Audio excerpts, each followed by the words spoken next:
Between 1929 and 1933, 9,000 banks failed in the United States. Not 9 banks, 9,000, more than 1/3 of every bank that existed in America at the time. And the people who lost their savings in those failures had done nothing wrong. They had not been reckless. They had not speculated in the stock market. They had done exactly what every financial authority of the era instructed them to do. They had put their money in a bank. And when that bank failed, which thousands did without warning, without a government rescue, and without any insurance protecting their deposits, those people lost everything. The lifetime savings of a factory worker in Tennessee, the farm equipment fund of a wheat farmer in Nebraska, the college tuition a seamstress in Ohio had saved penny by penny for her daughter, all of it gone in the time it took a bank examiner to put a sign on the door. The losses to depositors from bank failures between 1929 and 1933 totaled approximately $1.3 billion. In today's purchasing power, that is approximately $30 billion of ordinary American savings permanently destroyed over a 4-year period. The response from Congress in 1933 was the Banking Act, which created the Federal Deposit Insurance Corporation. Since its creation, no depositor has ever lost a penny of FDIC-insured funds. That is a genuine achievement. It is the direct legislative inheritance of 9,000 bank failures and the destruction of $30 billion of household savings. Understanding precisely what the FDIC does, what it does not do, and what the people who survived the 1929 collapse understood about money that their neighbors who lost everything did not, is the most important financial education available today, because the world now is not 1929. The FDIC exists. Deposit insurance exists. 9,000 bank failures simultaneously is not the threat that current banking stress data points toward. But the principle behind the 1929 financial survival strategy, the principle of not having every dollar you own inside a single type of institution, at a single level of risk, and a single layer of protection, is not a Depression-era anachronism. It is a financial architecture principle that is more applicable now than at any point since the creation of the FDIC. And the 3 approaches documented in this discussion are the modern equivalent of what households that survived 1929 financially did differently from the households that lost everything. Not panic, not paranoia. Intelligent structural diversification across institution types, asset classes, and ownership mechanisms provides genuine resilience regardless of which specific stress scenario materializes next. Let's start with a complete picture of what the FDIC actually protects and what it does not, because most Americans have a fundamentally incomplete understanding of their deposit insurance coverage that creates real financial exposure they are not aware of. The FDIC insures deposits at member banks up to $250,000 per ownership category per institution. That sentence has 3 critical qualifiers. Per ownership category means that a checking account, a savings account, and a money market deposit account at the same bank are not separately insured. They are aggregated within the same ownership category. A household with $200,000 in a checking account and $100,000 in a savings account at the same bank has $300,000 of deposits, but only $250,000 of FDIC protection. The $50,000 excess is uninsured. Per institution means that if you have deposits at multiple banks, each bank's deposits are separately insured up to $250,000. But branches of the same bank are not separate institutions. All deposits at all branches of the same bank count toward the same $250,000 limit. And per ownership category means that individual accounts, joint accounts, retirement accounts, and trust accounts each qualify for their own $250,000 limit, which allows households to layer coverage by using different ownership structures correctly. The first financial architecture lesson from the 1929 period is that households who survived financially had their assets spread across multiple institution types, not concentrated in a single bank. The modern equivalent is understanding and deliberately maximizing the FDIC coverage available to your specific household by using multiple institutions rather than one, and knowing the precise limits that apply to each account type. That is not paranoia. It is the same structural thinking that survivors of the Depression's bank failures practiced, updated for the modern insurance architecture that the Depression itself made necessary. Let me show you the 4-stage pattern through which banking concentration risk converts into household financial damage. This pattern is documented in the Great Depression record, in the savings and loan crisis, in the 2008 financial crisis, and in the 2023 regional bank collapses. Understanding this pattern is the foundation for seeing why the 3 approaches discussed earlier are not theoretical but practical. Stage 1 is the confidence period. During this period, banks appear safe. Customers have no reason to question their deposit concentration, and financial advisors consistently assure clients that their bank deposits are secure and that the FDIC provides complete protection. During this stage, the structural vulnerabilities in any given bank's balance sheet are invisible to depositors because they are hidden inside loan portfolios, securities holdings, and funding structures that only become visible under stress. Stage 2 is the stress signal. This is the point at which institutional vulnerabilities begin expressing themselves in visible data. In 1929 and 1930, the stress signal was the wave of bank closures that began in Tennessee and spread regionally. In 2023, the stress signal was Silicon Valley Bank's earnings release, which revealed the scale of its unrealized securities losses, triggering a 48-hour run that destroyed the institution. In 2026, the stress signals include an FHA delinquency rate at 11.52%, the first bank failure of the year already recorded in February, the New York Fed's removal of all repo facility caps, and the Federal Reserve Board's published research confirming that in a stagflation funding shock scenario, bank profitability and capital ratios are meaningfully reduced for a significant subset of institutions. Stage 3 is the run dynamic. This is when the stress signal converts from an institutional vulnerability into depositor behavior. The FDIC was designed specifically to prevent this stage by eliminating the rational incentive to run on a bank when deposits are insured. For deposits below the $250,000 limit, the FDIC protection is complete, and the run incentive is effectively eliminated.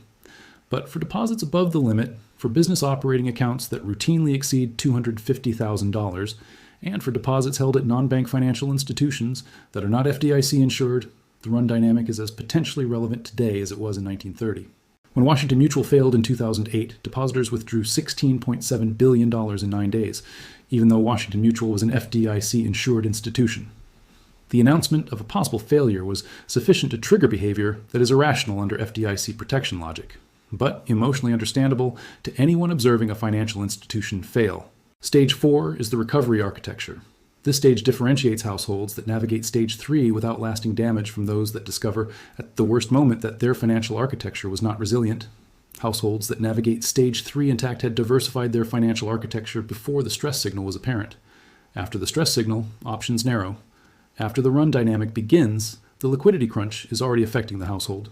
The 3 approaches discussed earlier represent Stage 4 recovery architecture that is best built during Stage 1. We are currently in late Stage 1 or early Stage 2. The window for building this architecture is open. Let me illustrate these stages with historical examples that show precisely what financial survival during banking system stress looked like in practice. During the 1929 through 1933 period, households that retained their savings were not uniformly wealthy. Historical records, including the FDIC's own analysis and the Federal Reserve's history of the Depression banking crisis, show 3 specific behaviors that correlated with financial survival. First, they held assets outside the banking system in forms that bank failures could not reach. Physical gold coins and currency held at home, while primitive, were inaccessible to bank examiners. United States government bonds, direct obligations of the federal government rather than bank deposits, were not subject to bank failure risk. Physical real estate, whose value certainly declined during the Depression, but which was not wiped out overnight by a bank closure announcement, retained some residual value through the worst years. Second, they used multiple institutions, rather than concentrating everything at one bank. Households with accounts at both a commercial bank and a building and loan association, separate institutional types with separate regulatory structures, were not exposed to simultaneous failure. When the commercial bank wave hit first, their building and loan deposits were unaffected. Third, they understood the difference between deposit accounts and investment products. The stock market collapse of 1929 destroyed equity investments, but did not destroy bank deposit balances. The bank failures of 1930 through 1933 destroyed deposit balances, but did not destroy equity investments that survived the crash.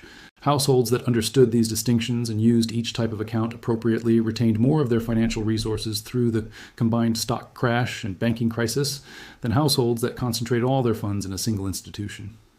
The second historical example is the savings and loan crisis of the 1980s and early 1990s. This crisis produced over 500 institutional failures across a 15-year period. The households most damaged were those who had concentrated savings in savings and loan institutions, precisely because those institutions paid higher rates than commercial banks.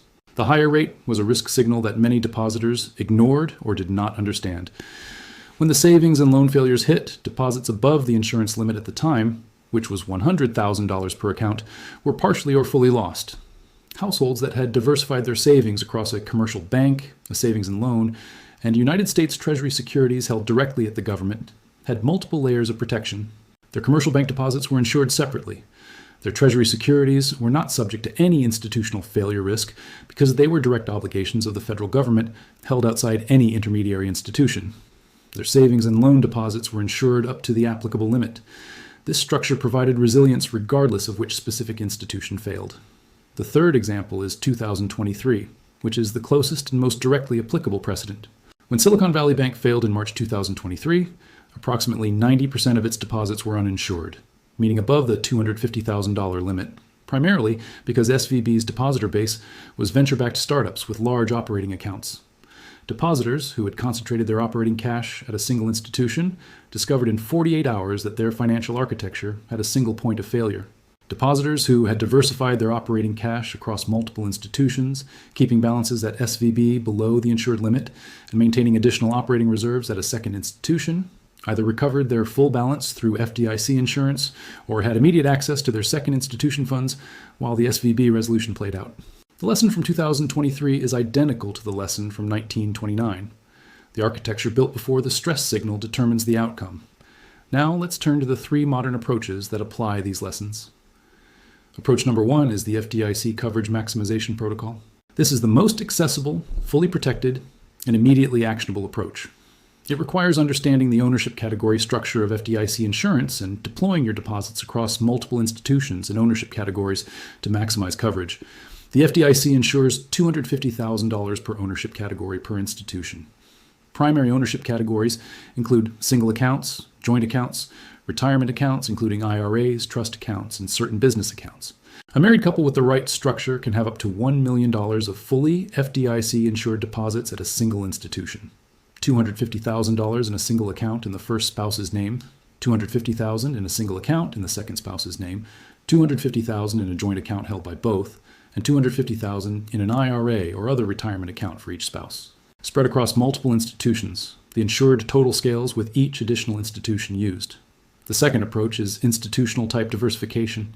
This mirrors what Depression-era survivors did with commercial banks and building and loan associations. Today, households can use four distinct types of insured depository institutions with different regulatory structures, ownership models, and failure patterns. Commercial banks are insured by the FDIC. Credit unions, which are member-owned cooperative financial institutions, are insured by the National Credit Union Administration up to $250,000 per account category, separately from FDIC coverage. Money market funds that hold exclusively government securities are not banks and carry no bank failure risk. Series I savings bonds, purchased directly from Treasury Direct. Gov are direct government obligations with no intermediary institution risk and an interest rate adjusted for inflation every 6 months. Using all four types, commercial bank, credit union, government-only money market fund, and Treasury securities, creates a financial architecture with four separate layers of institutional protection, no single point of failure, and no exposure to any specific bank's balance sheet stress. The third approach is the liquidity architecture protocol, which addresses the timing mismatch between when an institutional failure occurs and when the household needs access to funds.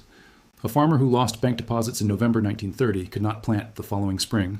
A business owner whose payroll account was frozen could not pay employees. The modern FDIC resolution process is much faster. When Washington Mutual failed in 2008, insured depositors had access to funds within days. When Silicon Valley Bank failed in 2023, the FDIC and Treasury guaranteed all deposits, insured and uninsured, within 72 hours. Still, the liquidity architecture protocol calls for maintaining immediately accessible funds at a second institution sufficient to cover 30 to 60 days of essential expenses without transfers from the primary institution. This creates a bridge that converts a bank failure event from a household financial crisis into a manageable inconvenience. In summary, the FDIC does not make financial architecture thinking unnecessary. It eliminates the existential risk of deposit loss below the insured limit. Above the limit, for business accounts with large operating balances, and for scenarios including government-only money market fund disruptions or Treasury market liquidity events, the 1929 principle of not having everything in one place under a single type of institutional protection remains sound. The first bank failure of 2026 has already occurred. Metropolitan Capital Bank failed in February with an approximately $19.7 million loss to the Deposit Insurance Fund.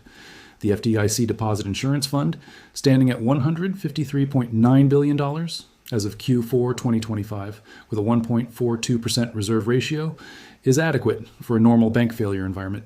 The three approaches, FDIC coverage maximization, institutional type diversification, and the 30 to 60 day liquidity bridge, work in every scenario, from the normal environment to the stressed scenario, providing the structural protection that historically separates households that retain their financial resources from those that discover vulnerability too late.